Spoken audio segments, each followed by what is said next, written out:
1.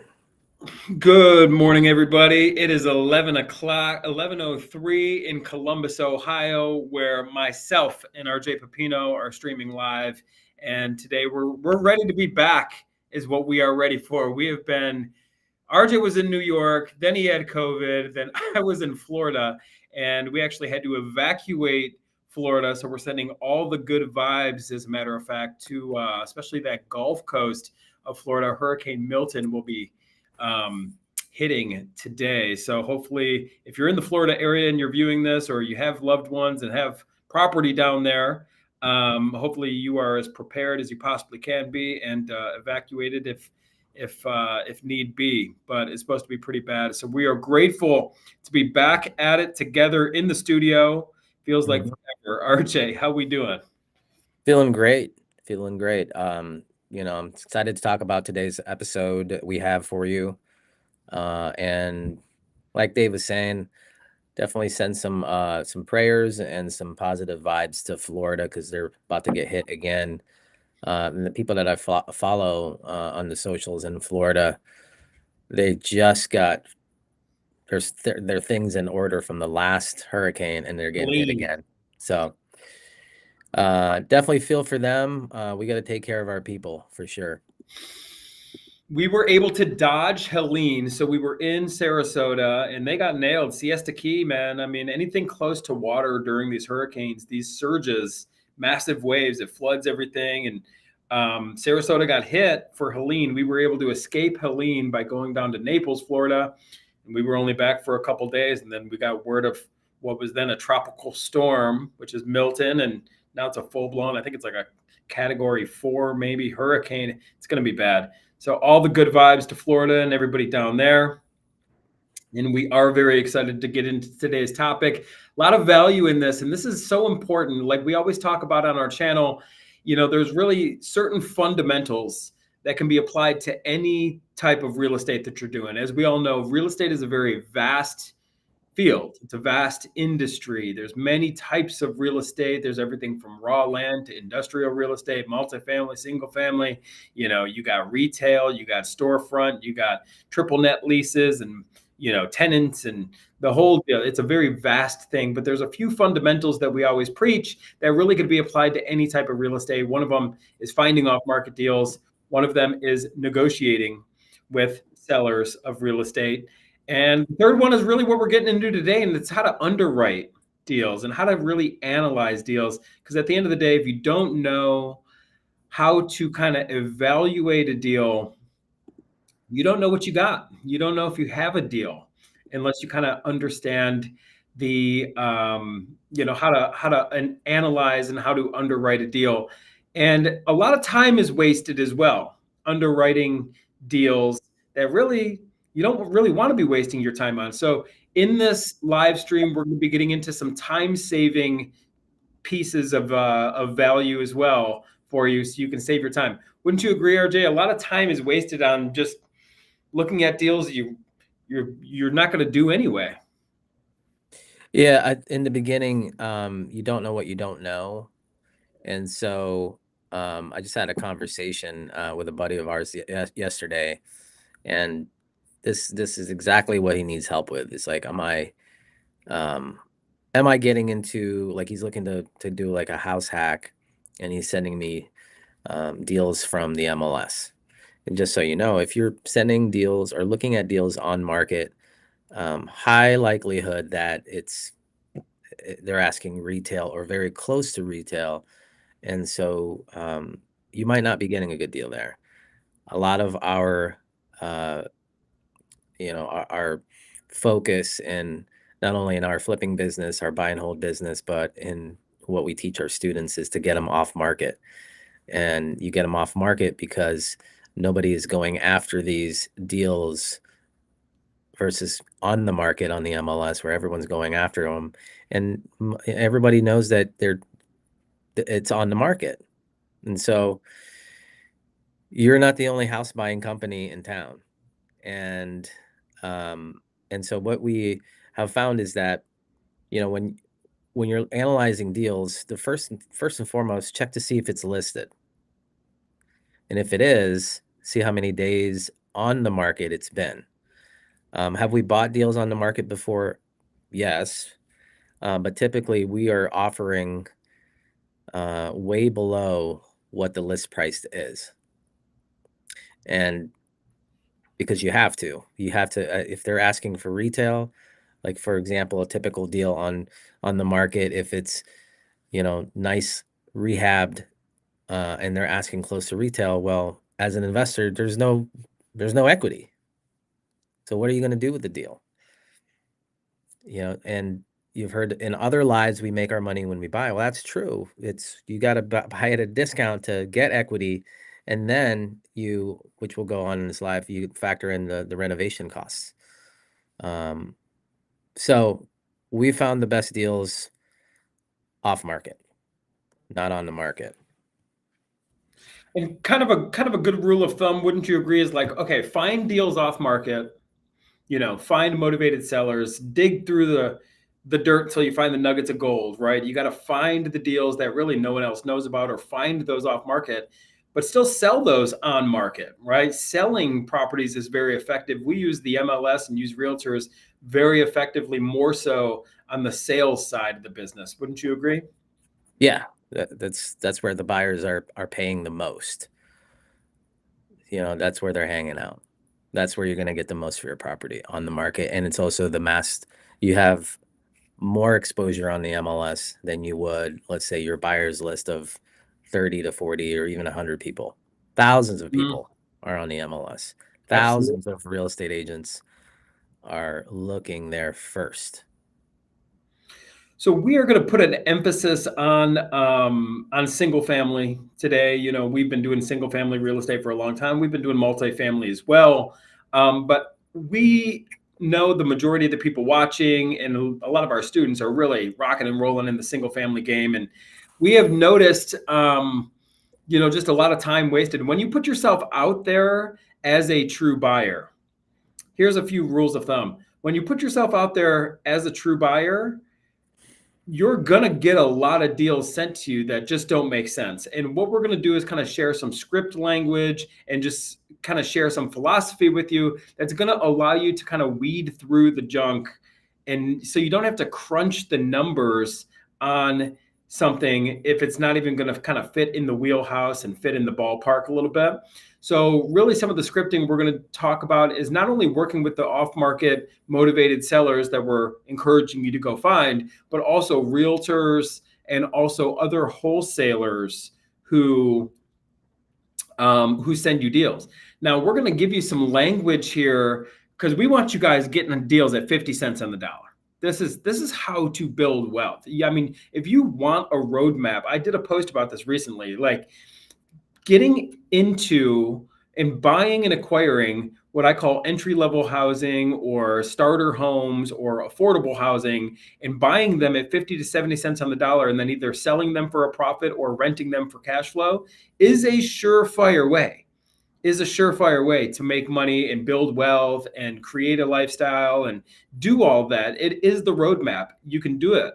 But you not unless you're buying them at 50, 70 cents on the dollar. I mean, you make your money when you buy, you get paid when you sell or refi or rent, right? When you exit a property and monetize a property. But everything comes down to getting good deals on properties. So we want you getting these things at 50, 70 cents on the dollar, and we're going to give you some scripting and how we navigate some of these conversations. But I want to tell you this. When you get someone to say yes, when you're actually pursuing something and you got a good one and somebody says yes to your 50, 55 cents on the offer, 55 cents on the dollar offer, you better close. You better close, because if you are doing this and you're making these lower offers and whatnot, and then you get one accepted, but you don't have the ability to close, you're going to basically ruin your reputation. No other wholesaler or realtor is going to want to send you deals. Maybe what that is called is talking the talk, but not walking the walk, right? So when you get a good one and you get somebody to say yes to your offer, you better have the ability to close if you're really going to be doing this, right? So let's pull up our notes here. Do you want me to pull these up, RJ? Yeah. Pull them up. All right. Share the screen.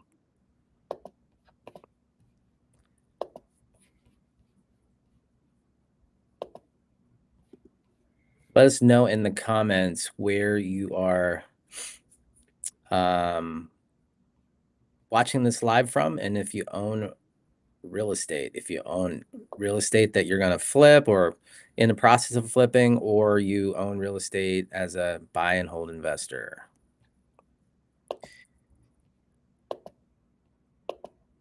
Any of us who can't find people's deals. I did some underwriting lately from some of the local wholesalers, and I shared, sharing my screen. I was showing them how to underwrite. If you guys want to check that out, it is on our channel. But we're going to give you today some strategic ways to present a low offer. So let us know if you can see this screen. Some of you guys on the other live that I had said you couldn't see it. This is probably the biggest we're using Restream, so this is probably the biggest screen that we can. Let me see if I can maximize. Maybe that helps. So let us know in the comments. Anyways, so go ahead. Are you able to see the screen? I can. Cool. So a few little notes here, everybody, is there's more sellers out there than buyers when it comes to, especially, here's a pro tip for you, when it comes to older vintage type of properties.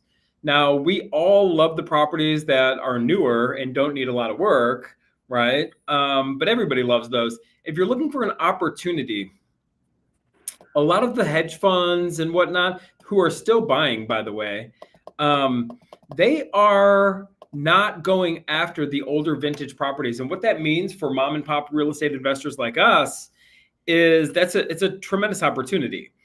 When there's not institutional money flowing into the older stock of inventory, it does create opportunities for us, right? So when a realtor, a seller, or another wholesaler kind of gives you more of an older property, you kind of already know there's less competition. They have less buyers for this particular property. Just a little insight there. It creates opportunity. Some people call it a challenge, right? Well, it's less buyers in this area. Well, that's an opportunity for us. So when we first get, this says when we first get the documents, but when we first get the lead, a lot of the leads that you get from other brokers, realtors, wholesalers, it's just going to come in the form of an email. People are doing blast emails, or you're going to find deals online. Facebook groups are a great way to market your deals if you are marketing one or wholesaling your own deal, or even buying properties. We do a lot of deals and find a lot of buyers through Facebook groups. But when you're getting the initial info, you don't really need to just dive into the numbers right away. And oftentimes you don't have enough data right from the initial post or from the initial lead to really dive into the numbers. We're going to get into the pertinent information that you need on every single deal.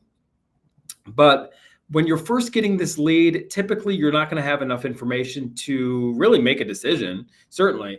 I mean, even if you had detailed pictures, it's tough to really underwrite a deal just from the initial onset. But when you start this conversation, you're going a money question. I want everybody to write this down and remember, you're going to just basically ask, what is your pricing expectation? And I do want you to know this question is for more of a B2B when you're working with a broker, a seller, more of like a investor type of seller or a wholesaler. What's your pricing expectation? It could work for a motivated seller as well. I would just encourage that if you're doing it with a motivated seller, make sure you have some rapport before you jump into this particular question, because it's pretty bold. It's pretty assertive, and it works the best, I feel, with other wholesalers, brokers, and another wholesaler type of investor type of seller. So what's your pricing expectation? Write their response down. And often you're going to find that this number they give you is just an inflated type of number. This is how we all do it. We're all playing the same game here. We expect to be negotiated at the end of the day. RJ, any feedback on that? Yeah, I mean they're gonna anyone that's good or been in real estate game know that there's gonna be some negotiations that are gonna be going on. And it happens even on the retail deals. So real estate agents are trying to get their buyer because they're trying to work for their buyer, right? They're trying to put their best foot forward. So they're saying, "Hey, let's see if they'll take seller concessions." It happens not only on the fixer upper um, type properties. It also happens on the retail properties. They're trying to get their buyer some concessions. They're trying to say, "Hey, we're requesting this to also happen on the property." Right? So that's what they're trying to do, and so it happens all the time.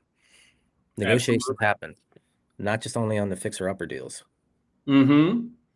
Yeah, and it comes with confidence too. It's good to get out there. If you're brand new, this is you might be a little bit nervous when it comes to some of these conversations, especially if you get someone to fire back. If you hit somebody with what's your pricing expectation and they say it's the asking price, and what there's a lot of ego in business. So be prepared for any type of response.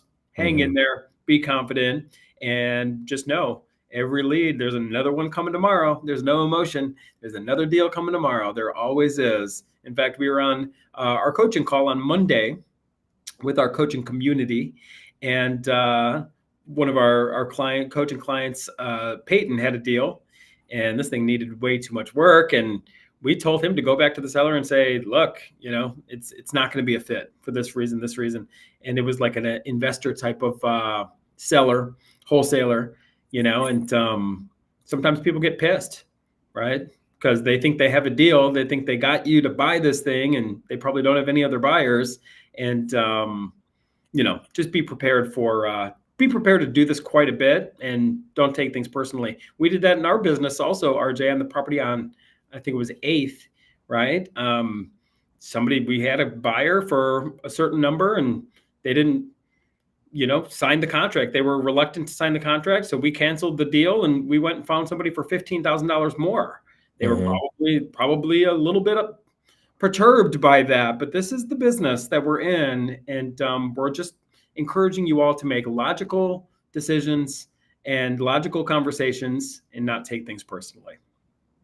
So, after we kind of get their pricing expectation verbally, we want to play the waiting game. What is RJ always says? We target motivated sellers in this business.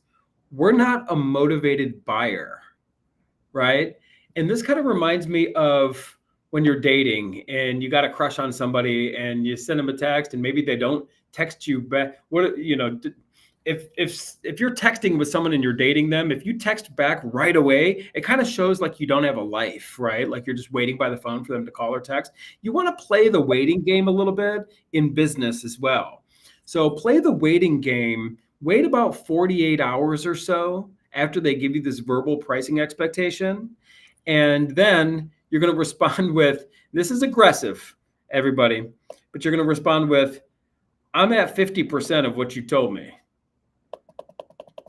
I'm at 50%. I mean, is this even going to be a fit to continue this conversation? It's a simple tactic, but, and please, I mean, you're going to expect some pushback on this, but what this is doing is basically setting a very low anchor.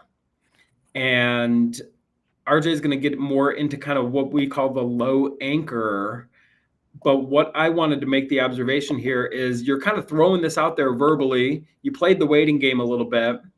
And, you know, basically, you haven't done anything except for talk on the phone at this point. You haven't crunched the numbers. You're not wasting your time.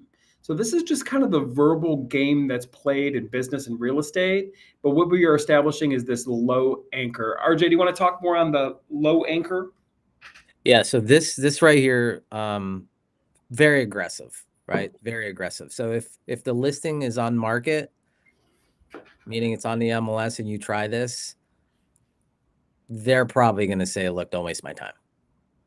If it's off market, how you want to position this off market. So either from your own marketing or a wholesaler, you tell a wholesaler that I'm 50% of your number, they probably won't want to work with you. So off market to a seller, what you want to let them know is, I'm at 50% of your number, and that's coming from the underwriting department. But what you want to do is you want to give them a range.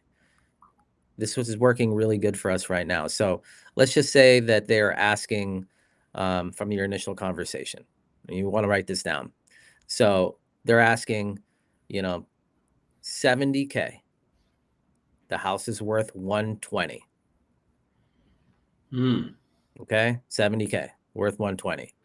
And your cash, comparables, so transactions that happened less than a mile away from your house.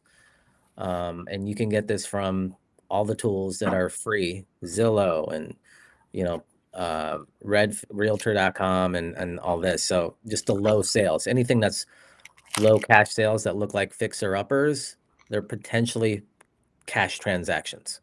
Okay, because realtor.com, Zillow, you'll see the condition. Let's just say that your numbers are telling you that all the cash sales are in the 40s. And so they're asking 70, right? And so how you present your range is you want to make sure that you're presenting in a way that they perceive you as being their advocate. So your range is 35, let's just say 35 to 40,000. They're asking 70. And so what you want to say to them, the motivated seller, is that, hey, based on what I'm seeing there and what the underwriting department is typically going to offer, and this is just, roundabout numbers. I've got another meeting with them here in the next hour, or, here in the next half an hour, 45 minutes. But basically, where they're going to come in at based on what the market is showing them and how they run their numbers. These guys are, really into the analytics of the market. And my job is to get you, obviously, the most for your property, because that's how I get paid. I get paid when we buy houses, not on how, good of a discount I can get. So right there alone, you're telling them that you are their advocate. You're there to get the best offer for them and also the company. So you're kind of presenting yourself as a messenger. Love that. But typically the number that I'm seeing, right, because you ran the comps and you're seeing a lot of sales in the 40s, and you want to let them know that the range is 35 to 40,000. And then you just sit there and see how they react to that. You just sit there and be quiet. If you don't hear anything, they're probably thinking about it. If you hear something right away, it's still good. Or, if you don't hear anything, then you ask them, hey, is that something that you could work with? And then listen. And then let them know. I think I could probably get you closer on the higher end of that range. What I'm gonna do is send them all of the details of your house. And what do you think? So it's like you give them that low anchor of 35 to 40, and then they're gonna kind of sit there and think about it. They're asking 70, and then maybe they say, well, I'd really like to get 70, but I'm okay with 50. Let me see what I can do. Let me take that back to the underwriting department. I think I can get into the next meeting, which is probably in an hour, 35 minutes, 5 minutes, whatever the case may be. But that right there is how we present our low anchor to really kind of feel them out to see where they're at. Now, the 50% of your number can typically work if the property owner is really motivated. But if that doesn't work, then do the range strategy, because that in itself, you're basically separating yourself from the decision makers, and then you can be on their same side, the seller side. So that's the range approach that's really helped us in making our offer, so that we can still, if you look at our our YouTube channel. We have a YouTube channel of all the testimonials of all the sellers that we've helped. Being the advocate allows you to go back and get that seller testimonial, which is huge. And when you got me mid bite there, RJ. Um, Must be tasty. it's extremely. I'm famished. Just so everybody knows, I'm tracking my macros. What are we about? We're about the core four in this business, in this company. It's health is one of the key parts of life, and I am taking my diet seriously because Lord knows when I was in Florida, I was eating whole pizzas to myself, and it's time to get back on it. So RJ just gave a lot of good stuff. Yes, coming in with a verbal, I'm at 50% of your number, aggressive. I like the range approach. I love the range. And some very, very valuable information is be the messenger. So it's not you making the decision, because now it turns into a headbutting match.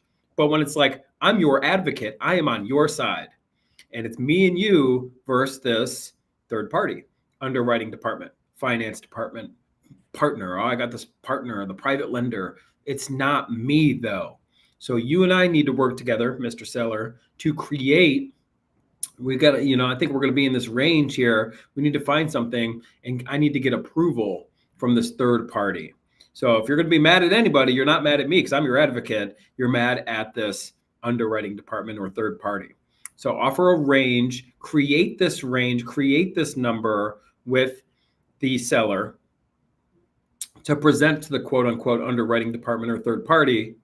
And then the only thing I would add to that is soften the tone. So if somebody just came at me or us or, with this like tone, ego tone of like, well, what's your, I'm at 50% of your number. It's going to kill your conversation. That's not being an advocate. Being an advocate is, gee, I don't think you're going to like this. I already know, though, based on RJ had mentioned this too. This is important, everybody. You want to see the cash. You want to know what other properties are trading for, right? You got to kind of have an idea, but for the cash deals. But soften your tone. I don't know if you're going to like this or not, but our underwriting department or finance department, they're going to want to be, you know, around 35 to 50. I know you want 70. Is this something that is even going to be a fit for you, or and then that is, I would soften the blow here, Yeah, right? they can really hear that. I've listened to a lot of the calls in our just in our own, flipping company, and our acquisition rep likes to sometimes go right into numbers.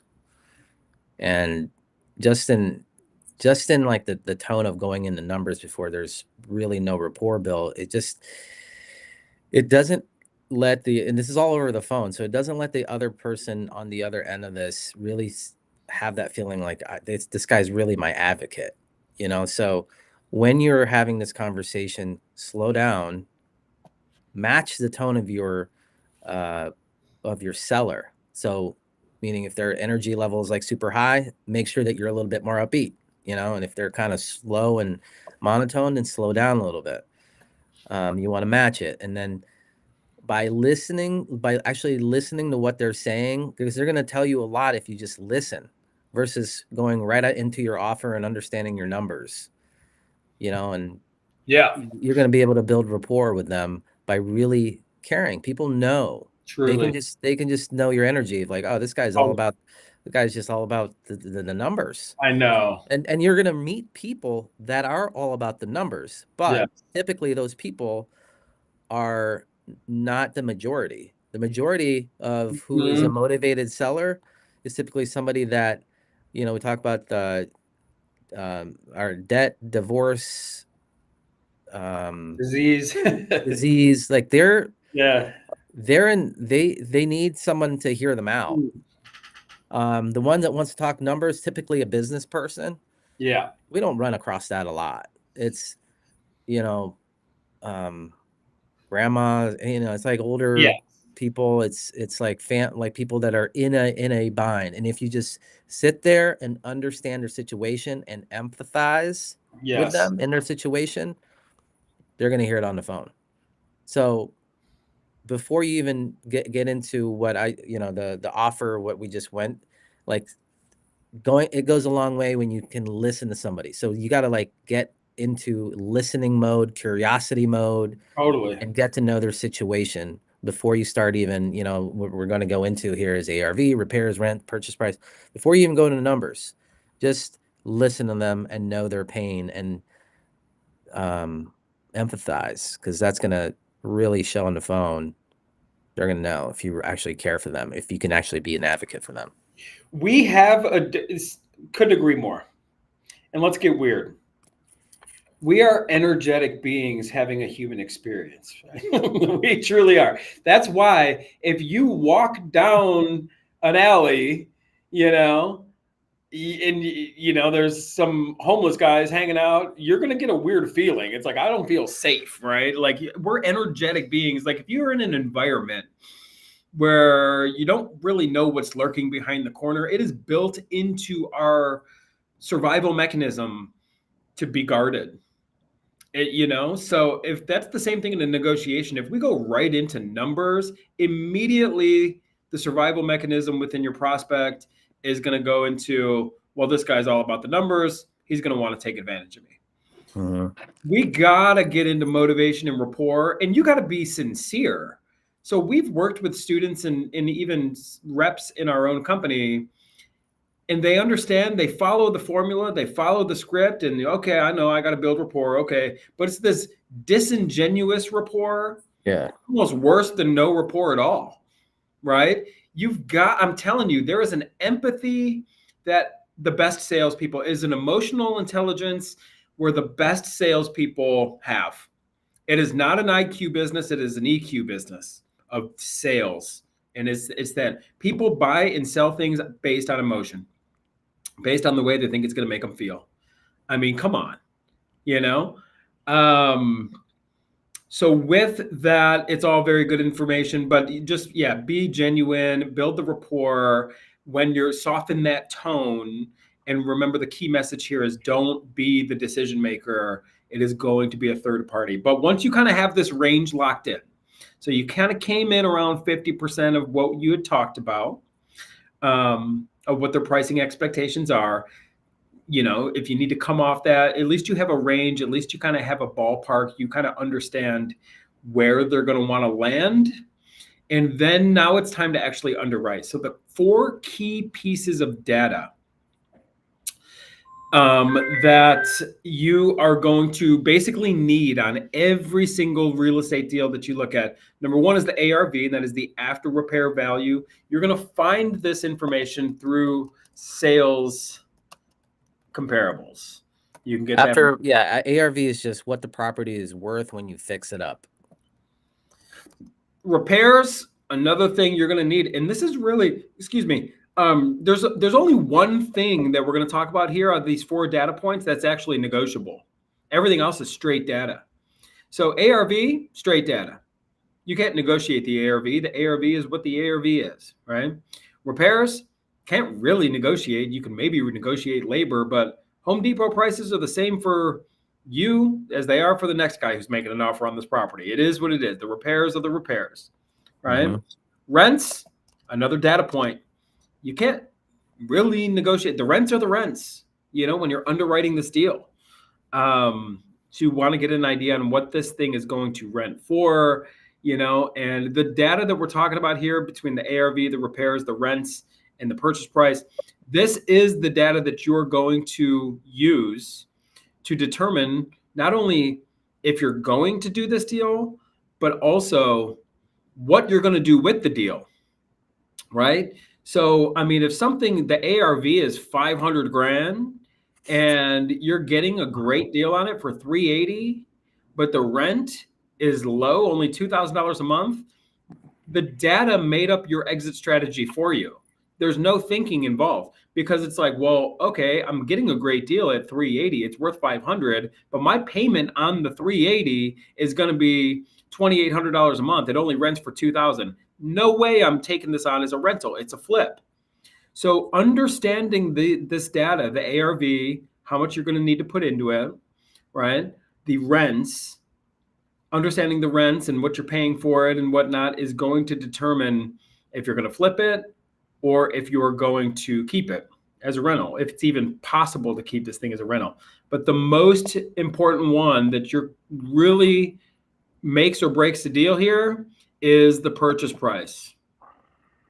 Is the purchase price here, because straight up, it's the most negotiable thing. This is what separates the good from the great. This is what separates you from your competition, right? For your competition, they're looking at the same ARV, they're looking at the same repairs, and they're looking at the same rents. But some people will get better deals than others. This is what separates you from your competition.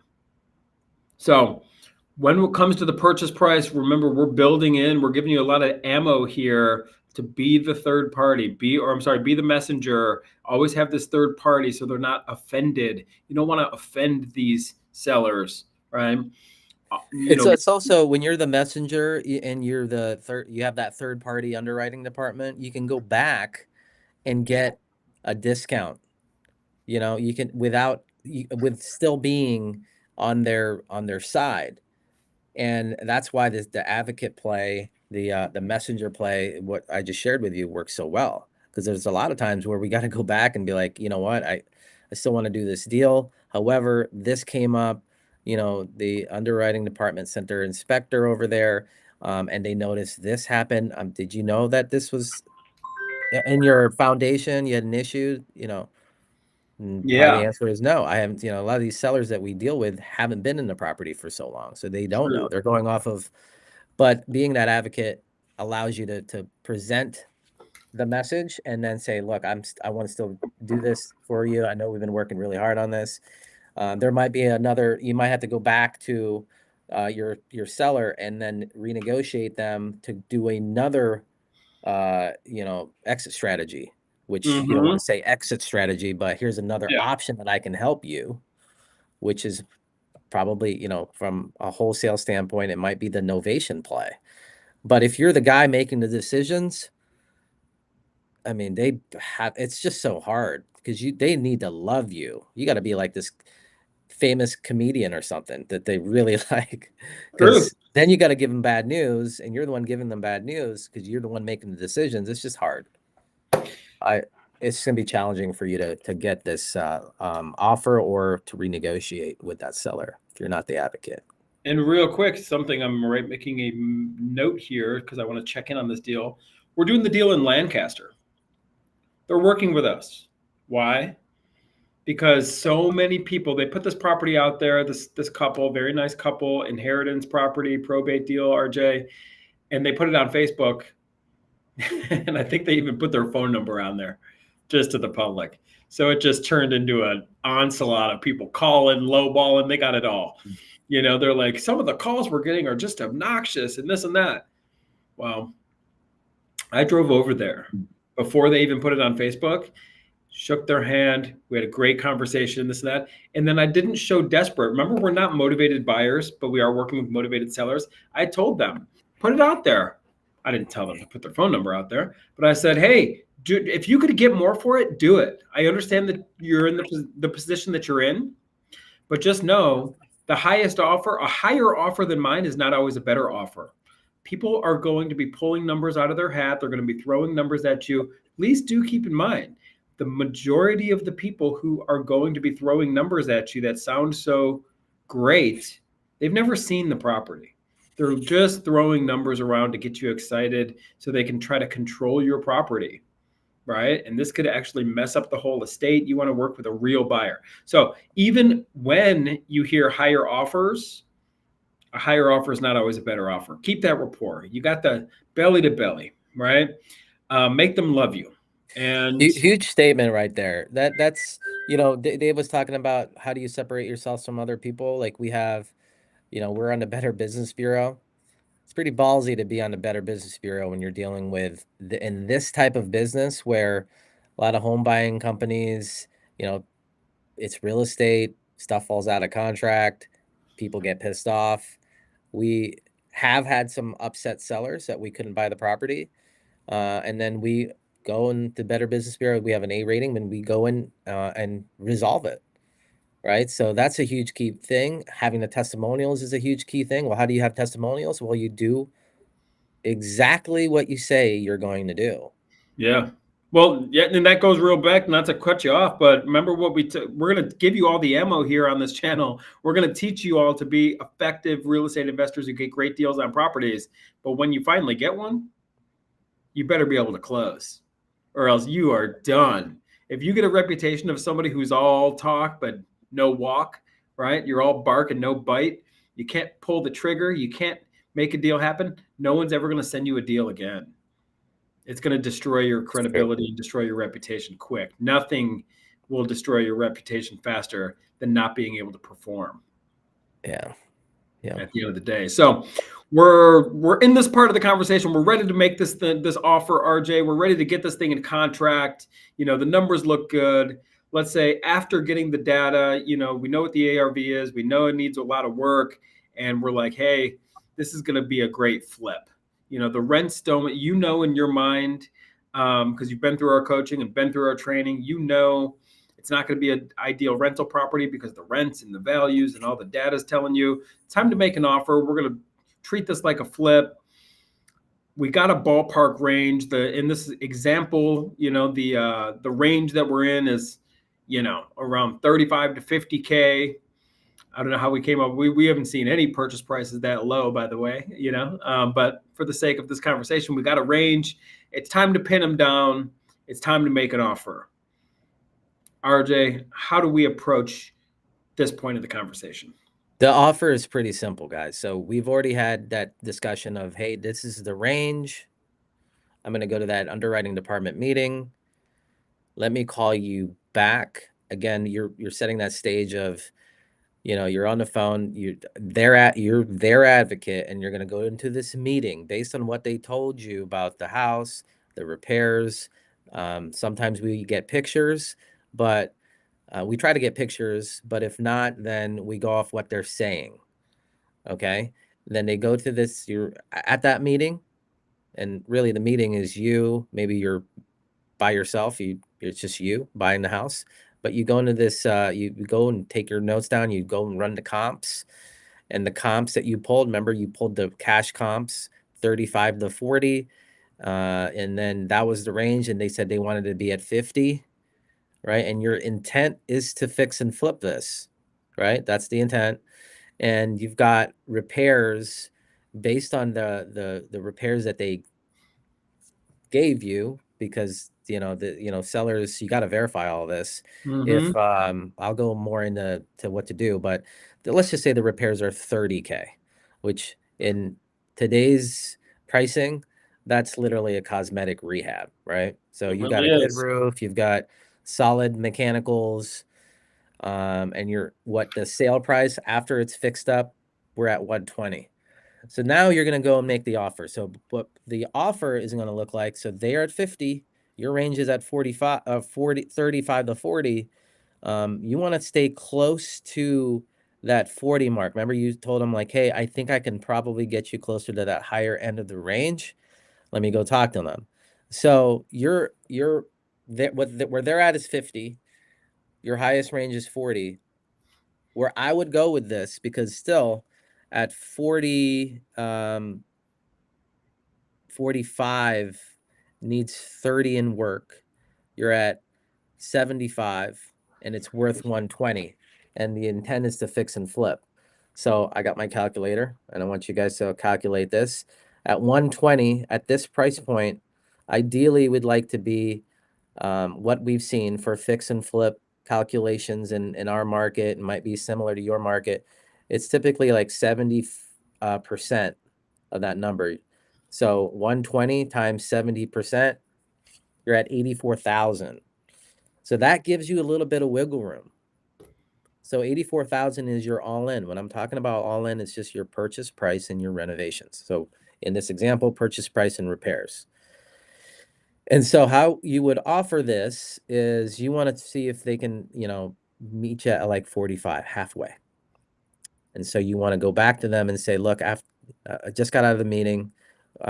They looked at your house, the market, what the comparable sales and all the ones that are selling for top dollar. They're really buttoned up. They've got really nice updates to the properties. I know you mentioned that you've got a new roof, which is great, but you haven't really done any repairs on the inside.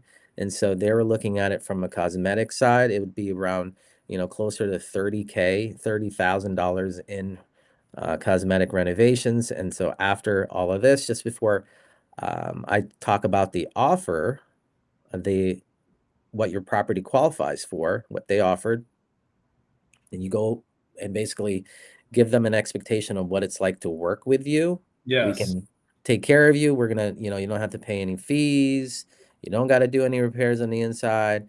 You can go, and you gotta really bring in why the reason why they're selling. Let's just say their reason is that they're relocating to Mm-hmm. Florida. It's always my example, right? Relocating to Florida. You want to mention that you don't have to do this to the house. We can close on your time frame. You don't have any fees or commissions, and um, we make it as seamless as possible for you so that you can make it down to Florida. Hopefully, you're not making it down this weekend because they got the hurricane. So you know what I mean. You kind of want to be joking about it. That's part of the dance in sales is to joke, go kind of go into the real estate and kind of joke around a little bit. But basically, you want to set the stage of how it's like working with you. And then you say your property, after it was all said and done, after talking to them, they came back at this price, 45.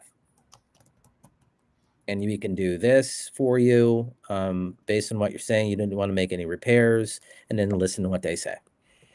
And this is, and then just also in confidence say that I feel like this is what the best that they can do, and very confident in this, and hear what they say. And so a lot of times when you meet them in the middle, 45, you're at 40, they're at 50, they'll settle in the middle. Remember, you're calculating 120 is your after repair value, your what it's sold, what it's worth after you fix it up, after repair value, and then your all-in number of purchase and repairs. 75 for that, 75% of that 120 is 84. So you got a little bit of wiggle room. So even if they said, hey, I got to be closer to 50, is there any way you could do like 47? I'd do the deal. Absolutely. I'd do Absolutely. the deal. So that's typically how we offer. And then, if they accept, then what you want to again set the stage of what it looks like when they accept the offer. It's super simple process. It's an agreement. Our agreement's like 1.5 pages. We'll send it over to you. I'll explain it over to you in your email. And literally, my style of closing is just being assumptive. And so once we get to the point, you set the stage. This is what it looks like to work with us. We'll pay all your fees. We'll get you. You wanted to close in 30 to 45 days. Great. I think we can meet that timeline. Pretty sure we're confident in meeting that timeline. I just got to send this agreement to you. It qualifies for 45. It came back at 45. What's your email? There you go. So it's like, give me your email. I'll send the agreement over to you. And And if then you they're old just school and they don't, have a email, you get in your car and you go get it signed. That's what our students are doing. We're teaching them to, you go get that deal, right? Um, but do yeah, whatever it takes, do whatever it takes. The assumptive close, and one of the key things, a lot of the stuff we do is just over the phone and online. Um, but that's how you do it, and one of the keys that I got from what you were just saying is remaining playful, but still reliable, but not obnoxious, right? Remain playful and loose. I would use the word just to stay loose, right? So it's not all serious, and it kind of feels like, the money part is always the stress, right? So if you could remain playful but also reliable and confident, so they know that you're serious, um, it's going to make the money conversation a bit easier. Always rely on that third party, right? So it's not you. This way, if they're completely offended by your offer, It's not your fault. You can stay in the ring and you can stay in the game. Meeting in the middle is great. Hey, the finance department wants to be at 50, you want to be at 70. What if, and here's something I want to add here is what if you're going to use these words? This is the most powerful words in negotiating. What if, right? What if? Well, what if we could meet in the middle and get it done for 60? Is that something that would be a fit for you? What if? What if? Yes, I think it is. So get this thing into contract. But these, we'll just kind of summarize it. We'll open it up for some questions. We've got a few minutes left here. You want to, and really this was an underwriting call. Really, this turned into like a negotiation call. RJ and I were talking about this prior to going live. And that's what we kind of determine is like, finding the low anchor and really talking price in a non-emotional manner, but still being able to make your prospect feel good and get deals, right? So just in summary, we want to ask, what is your pricing expectation? Oftentimes, this is very common. You're going to deal with people's inflated expectations, and you're going to want to come back even before you get into the nitty gritty, especially after or before an inspection, with a low anchor. You can say something like, I'm at 50% of your number. That's a bit aggressive. We probably want to stick to a range, right? We want to offer a price range, and we want to be the messenger for the underwriting department, finance department, or a partner and say, hey, I know the underwriting department is going to be in this range in a soft tone. So it's not this hard-nosed negotiation. In a soft tone, I kind of already know based on other things that we've purchased and based on other things happen in the area, they're going to want to be around this. Is this something that's even in your ballpark? The soft tone to kind of get that low anchor range. And then the data you're going to need on every deal is the after repair value, the repairs, the rents, and the purchase price. This data is going to determine what you do, what your exit strategy is, right? If something needs way too much repairs, well, you're probably looking at a wholesale deal. If the rents do not keep up with the values, if your payment on this deal, even if there's a lot of equity, but your payment would put you in a negative cash flow situation, it's a flip, right? So you're looking at this data, and the only thing that is variable, the only thing you really have control over is the purchase price. We want to get the best deals we possibly can. And the way we're offering is we're offering low. We want to remain playful, yet reliable and confident.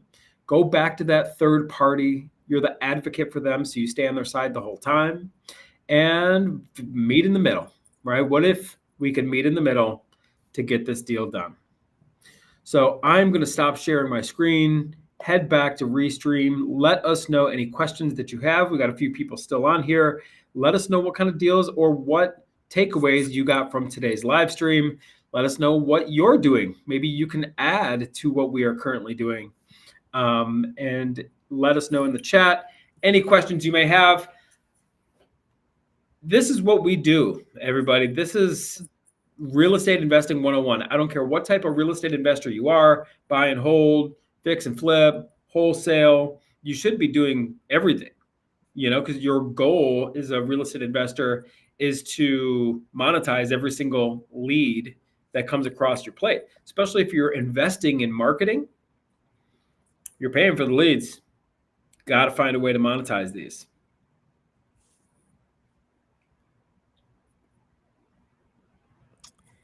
Let's see. We got any questions? Here's something that I'll share.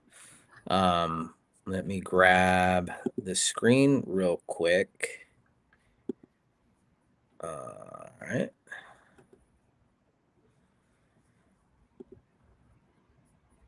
Okay.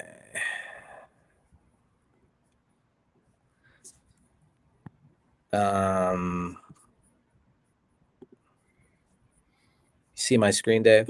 I'm turning it on. 1 second. There we go. Yep, you got it.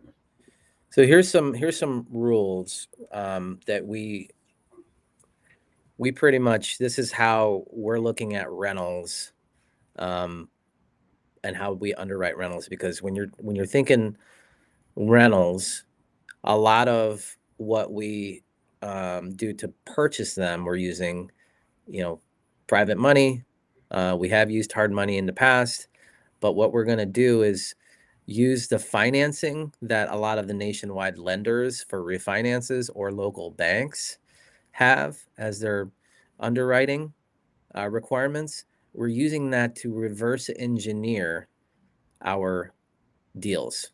So, for example, on a rental, a lot of times we're looking to be 75% all in. We talked about this earlier. It's purchase price and renovations. And I forgot to add here, we have to cover the DSCR requirements, which are typically around 1.25. I think last time I checked, right, Dave? So it's like we have to make sure that the rents on our properties are covering the mortgage.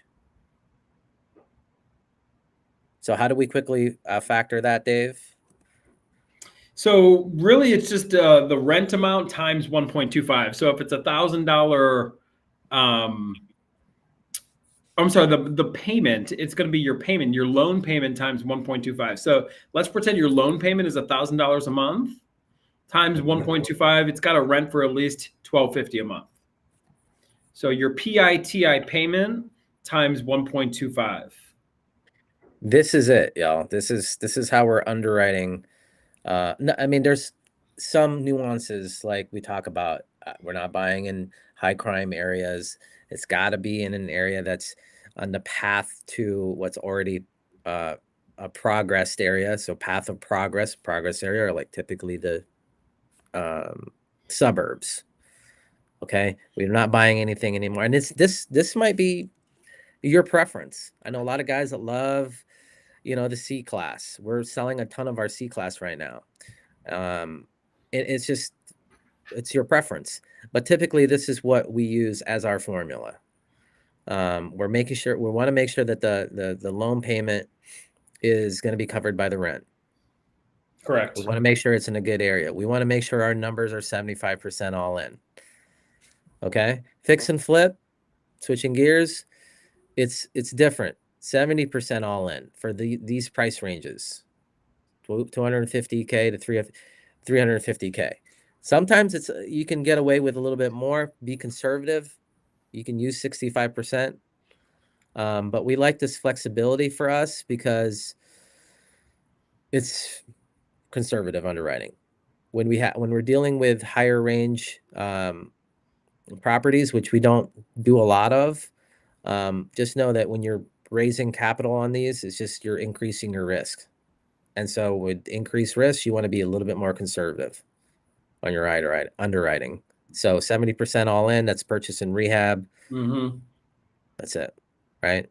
And then here's a quick nitty-gritty with wholesale, okay? Your your your max allowable offer for wholesale deals is really it's depends on your market and what the market is telling you. For example, if like for this example that we went over on this live, we're saying the property is worth 120. We're seeing a lot of cash sales in the 35 to 40K. We're not the only one doing comps when we're going to go and wholesale it. Who is our wholesale buyer? A fix and flipper or a buy and hold investor. They're also going to see the cash sales in the 35 to 40K range. So what you have to do is you have to get your offer accepted if your intent is to wholesale to create a margin here. And sometimes the numbers won't work. You need to, at least create a 10K spread. So if cash sales are 30 to 40K, your max allowable offer is probably going to be 20K. Does that make sense? Totally. Because cash sales are 30 to 40K. So in the perception of the buy and holder and the fix and flipper, they're going to be like, well, I want to get a good deal. So if you're into that property for 20K, you technically want to be selling it for 30 or less to them. Maybe there's a buyer that will pay you 40. And in our coaching program, shameless plug, we teach you how to find the buyers who pay the most. And we're not talking about just MLS buyers.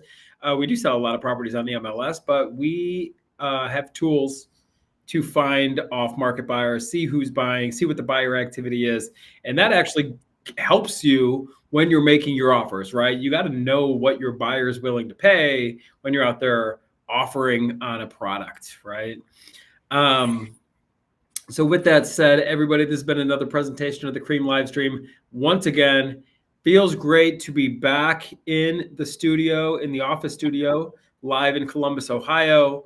We are sending all the good vibes, all the good prayers, and love and good energy over to our friends down in Florida and other places affected not only by Helene but Milton. Let's get through this hurricane season. I don't want to hear any more casualties. It's already been terrible. So we are sending all the love from Columbus, Ohio. We will be back next week, every Wednesday, 11 a.m. Eastern.